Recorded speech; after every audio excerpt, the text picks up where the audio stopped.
पिछले video lecture में हमने फोटोसिंथेसिस के कंडीशन के बारे में बात किया और हमने आपको बताया था कि फोटोसिंथेसिस के लिए 4 कंडीशन नेसेसरी होता है: sunlight, water, carbon dioxide and chlorophyll. Plant इन्हीं 4 कंडीशन के प्रेजेंस में फोटोसिंथेसिस प्रोसेस परफॉर्म करते हैं और स्टार्च का फॉर्मेशन करते हैं एज अ फूड।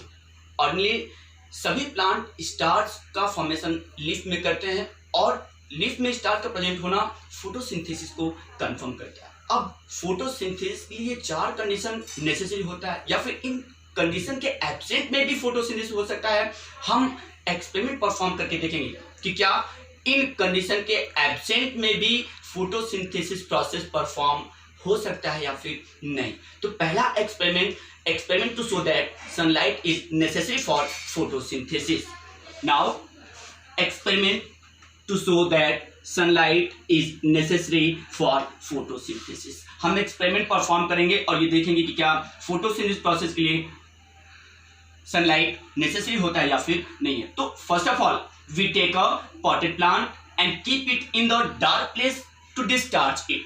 हम एक पॉटेड प्लांट लेते हैं और इसे डार्क प्लेस में रखते हैं इसे डिस्चार्ज करने के लिए, इसमें स्टोर्ड स्टार्च को खत्म करने के लिए, क्योंकि प्लांट फोटोसिंथेसिस प्रोसेस करते हैं तो वो इतना स्टार्च स्टोर कर लेते हैं कि वो 3 से 4 दिन के लिए अवेलेबल होता है। तो हम इस पॉटेड प्लांट को 3 से 4 दिन के लिए डार्क प्लेस में रखते हैं ताकि इसे डिस्चार्ज कर सके। Now wrap the aluminium foil in middle part of the leaf. अब हम एक लीफ के मिडिल पार्ट में एल्युमिनियम फॉइल को रैप करते हैं। क्यों we wrap the aluminium foil?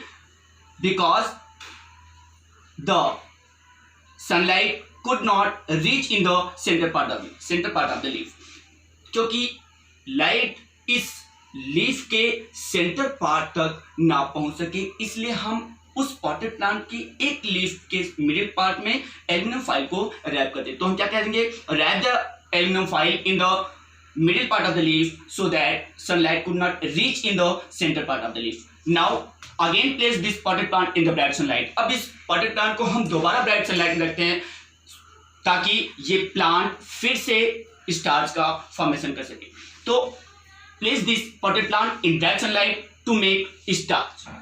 Now after 3 to 4 days we pluck this leaf. इस लीफ को हम प्लक करेंगे and remove the aluminium foil from the leaf. हम इस लीफ को प्लक करेंगे और लीफ से एल्युमिनियम फॉइल को रिमूव कर देंगे। नाउ इस लीफ को हम वाटर में बॉयल करेंगे।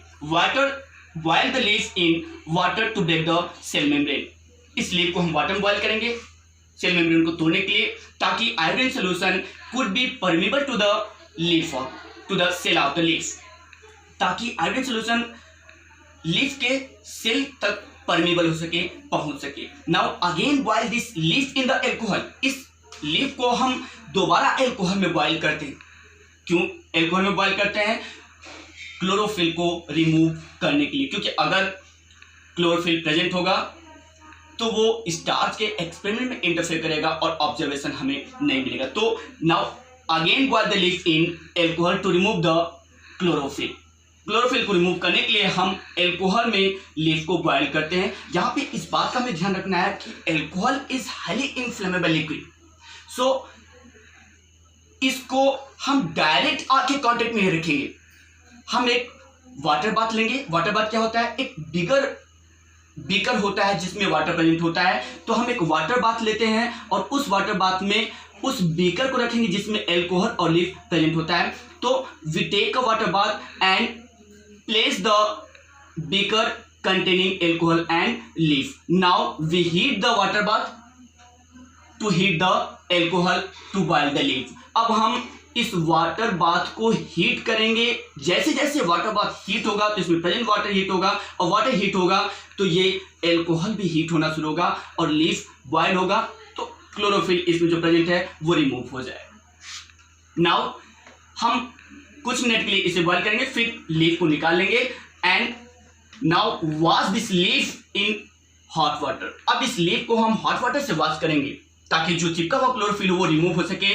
And then we keep this leaf in petri dish and drop the iodine solution over the leaf। हम लीफ को पेट्री डिश में लेते हैं और आयोडीन सोल्यूशन इस लीफ के ऊपर गिराते हैं, तो हम अब क्या ऑब्जर्वेशन देखेंगे आयोडीन सोल्यूशन को लीफ के ऊपर गिराने के बाद कि हमें क्या ऑब्जर्वेशन मिलता है। हमने देखा कि लीफ का पूरा पार्ट ब्लू ब्लैक कलर में चेंज हो गया। ब्लू ब्लैक कलर में चेंज होना इस बात को प्रूफ करता है कि वहां पे स्टार्च प्रेजेंट है। स्टार्च का प्रेजेंट होना इस बात को प्रूफ करता है कि वहां पे फोटोसिंथेसिस प्रोसेस हुआ, और फोटोसिंथेसिस प्रोसेस होना इस बात को प्रूफ करता है कि वहां पे सनलाइट पहुंची। लेकिन लीफ का मिडिल पार्ट कलरलेस रह गया।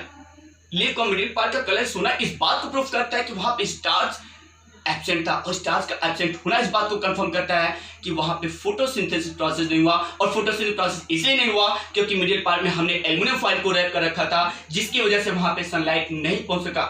सनलाइट न पहुंचने की वजह से वहां पे स्टार्च का फॉर्मेशन नहीं हुआ, जिसकी वजह से लीफ का मिडिल पार्ट कलरलेस रह गया। ये एक्सपेरिमेंट प्रूफ करता है कि सनलाइट फोटोसिंथेसिस के लिए नेसेसरी होता है।